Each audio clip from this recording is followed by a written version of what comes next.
get back to St. Louis tomorrow, I'm going to tell her that you sat on the Masters someday. That's it. So I'm going to take that to the bank. Good, something. That's right. One thing. So I wanted to do on this session, I was just brainstorming about if I had an agent come to me. Again, this is really tailored towards final expense, and say, hey Brandon, what are some of the most important things, the keys to ramp up my business, get good business, get more business, and our big thing is reach our goals. And then us in this room, if we're making a business, you know, it's you.com, right? You have to make your business work. I have to make my business work. And so when you gave this to me, Mike, I was just thinking, what are some of the top keys that I would say right off the bat? And you said it, okay. But also me first. You know, as an agent, oftentimes you have to put yourself first. I know that's, we like to think about other people, but there are times in this business you have to put your business, your calendar, your activities, your call time, you have to protect that, put that first. Man, you're stealing my stuff. Sorry. Take that It's one a hot one for me. That's right. So, excuse me, like I said when we were kind of talking about presentation a little bit, is mindset is number one. We have more agents that fail out of giving this thing a shot, and again, tied for first, right? But mindset, going into the house, we're not there, it sounds awful, but we're not there to be buddies. We're not there to just have someone that we need to talk to or anything like that. We have to be on a mission to go in there and help these people because they requested information. And we have awful stories like Eric said or Mike said. And we have that one story where we couldn't drag them across the finish line that day, and then we find out 3 months later they died and they didn't have anything. So the mindset, sometimes I think of a pit bull. Get into the house, grab on the neck, and don't let go until you help them make that decision that they need to make for their family. Mindset is so important. The other one's carrier selection. I know we have a lot of carriers in here. We have great ones. I don't really have any issues with ones that we had today, so don't have to talk bad about any of them. But being very diligent, ruthless about your carrier selection, okay? And none of that is ever based on price. Totally agree. You're never going to lose a policy based on $10. If they liked you, if you did the right thing, you put them in the right situation, you're not going to lose a lot of business. But if you're using a carrier that's not going to approve them in the home more times than not, or is going to go back around you and have to have a phone call, or you got to go back out 5 different times because you didn't, cross the right T, and so you can't get the policy in their hands in a sufficient amount of time, it's bad for everybody. We're not going to get paid, you're not going to get paid, they're not going to get the policy, and so carrier selection, I'm not going to tell you who to choose. Mike's got an awesome list on the website, but it's so important. So don't be the smartest kid in class and say, I have this one awesome one, but it only approves 50% of the time, and the other 50% of the time you got to drive 5 hours back to the house just to get something wrapped up, and they don't ever get a policy issued, and so that's really important. The other one is time in the house. We run into a lot of agents. Now this is final expense specific, but I would say 45 an hour tops. You can do a husband and wife or just a single policy. If you count up the amount of time, being the word ruthless, I guess, we only have a limited amount of time during the week, or if you do on the weekends, to be in a house. That's where you make your money. It's face to face, belly to belly at the table. And so if we're just shooting the breeze, again, talking about what's happened with Jack on Young and the Restless and that type of stuff, if you look 3 hours I was just in this house, now I can only go, so that cuts down to 1/3 of more people I can see today. So I would say that's a huge one. We run into a lot of issues right off the bat with newer agents, new agents, or as you're building a team. That's a huge one. Remind your agents, or as you're out there, be very cognizant of your time.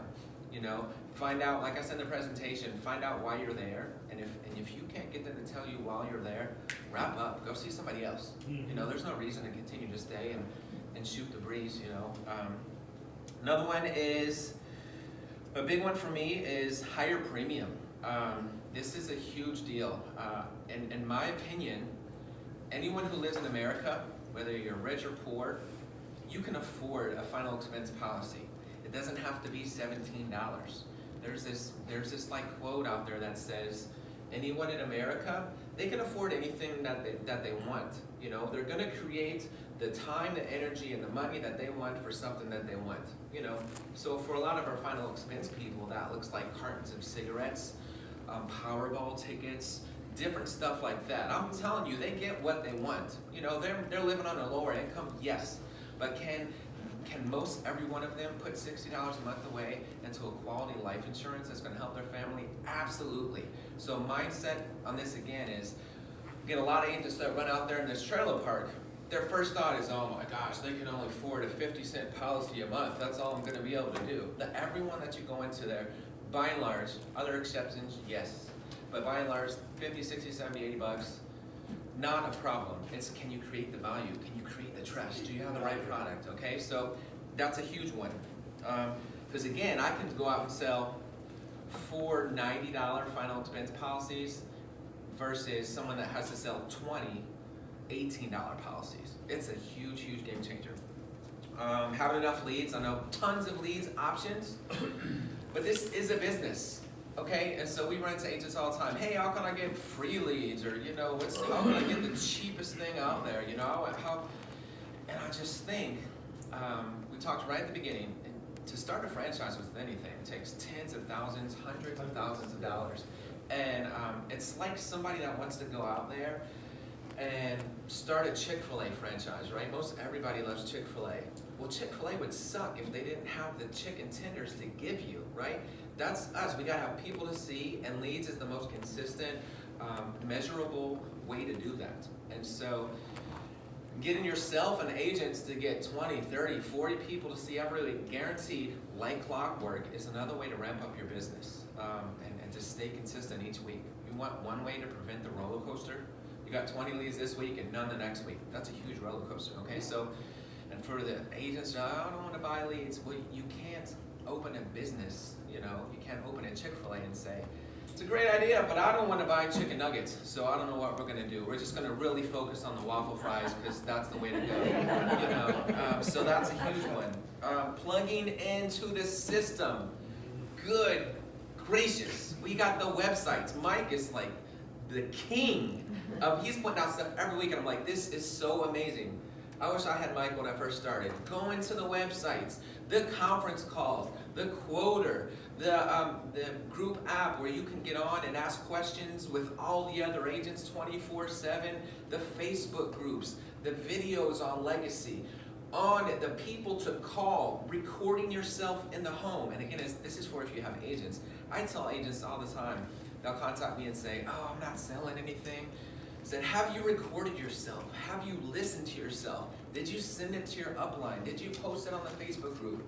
I guarantee you, you record yourself once and you go back to listen to it, because I do it to myself. Oh man, you sound like an idiot, Brandon. You said 50 million times in like 3 minutes. But most agents, believe it or not, are not willing to do any of that. So that's a huge piece of advice. Tips and tricks, plug into and these are all free things, right? All the free training, and plug into the system. Be a part of a machine that's going to win. You know, you don't want to be out on an island all by yourself trying to figure stuff out. That's insane.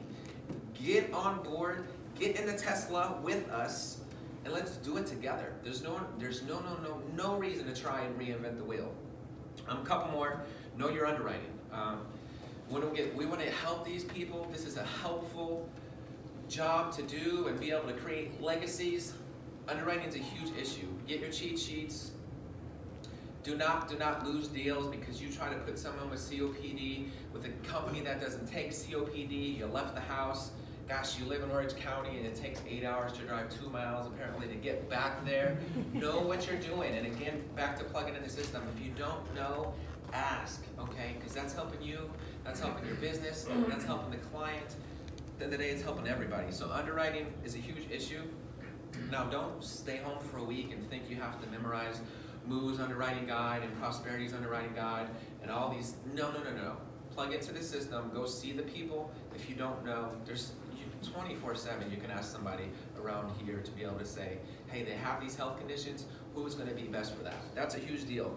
And there's the online tools. So Yeah, if you're it's- in the home, you can pretty much click on anything. Yeah, there's so many ways. Yeah. And online agent mentor too has all of those. Yeah, that's what All of I'm, it. that's So part of quick the, links. yeah, when I say, Prescription guides, underwriting guides, it's all there on Online Agent Mentors. You're not, trying to fumble around trying to find it. If you want a mutual long-term life express, you can put it right there, pull up all the guides, prescriptions, all right there. Yeah. at your fingertips. with that being said, I'd still say, 90% of agents don't do any of that? Yeah. And then they wonder, oh gosh, this isn't working out. How do I find this information? Right. So that's huge. Being coachable is another huge one. In my opinion, when I got into this business about 9 years ago, I just laid all my pride at the door.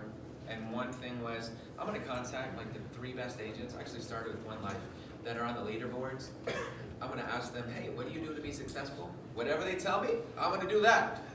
There's no reason for me to try to write a new book on life insurance or think I'm the smartest person in the room.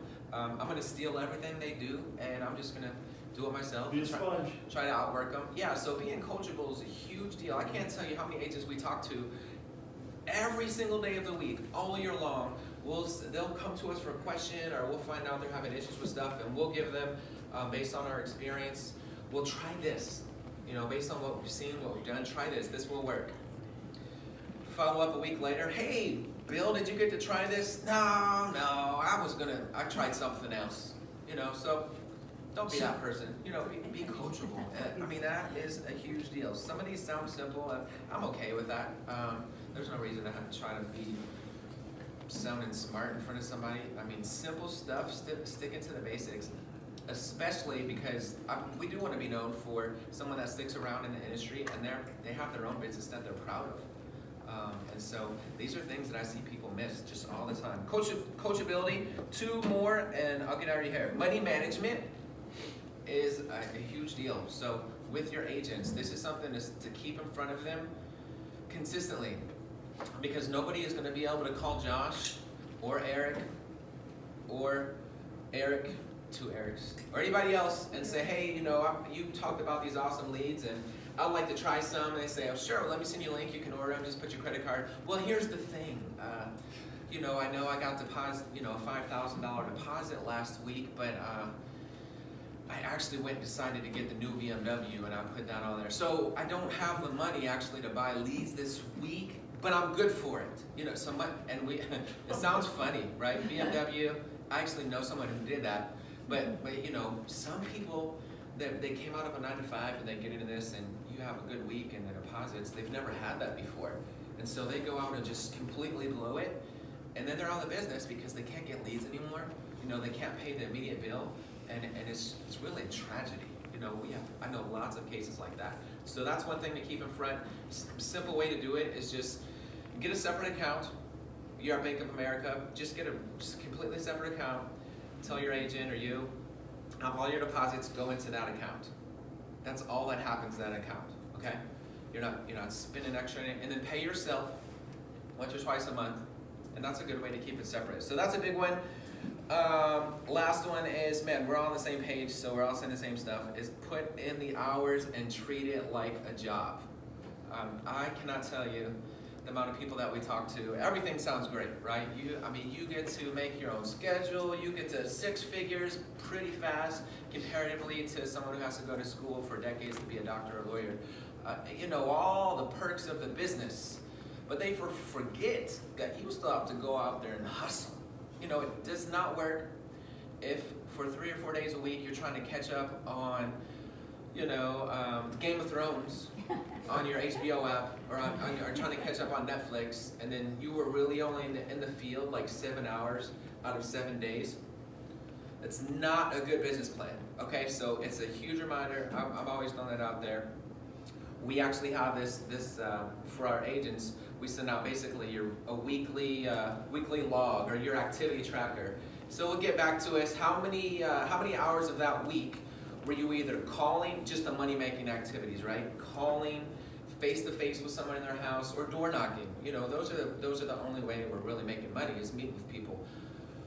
Well, probably 8 hours, 11 hours And those are the ones who are like, wow, man, this business really isn't working for me, you know, and so, If they respond, most don't respond with the activity tracker. most even don't do that, you're Yeah. correct. So that's plugging into the system, yeah, so you're right about that. So, it's a huge deal, you know, for 99% of the folks that we see on TV that have made it, that's because they're out working everybody. They're up before everybody, they're up in the morning before everybody, or they're staying up later, they're reading, and then for us, what that means, I mean, I cannot preach this enough and end on this, is fiercely protecting the time during the week to make your calls, to get at the kitchen table with folks, and then to door knock in between, to have a really good system for that. Whatever you do in the morning before then or in the evening after then, that's up to you, who cares? But if you really want to make an awesome business, hustle during those hours.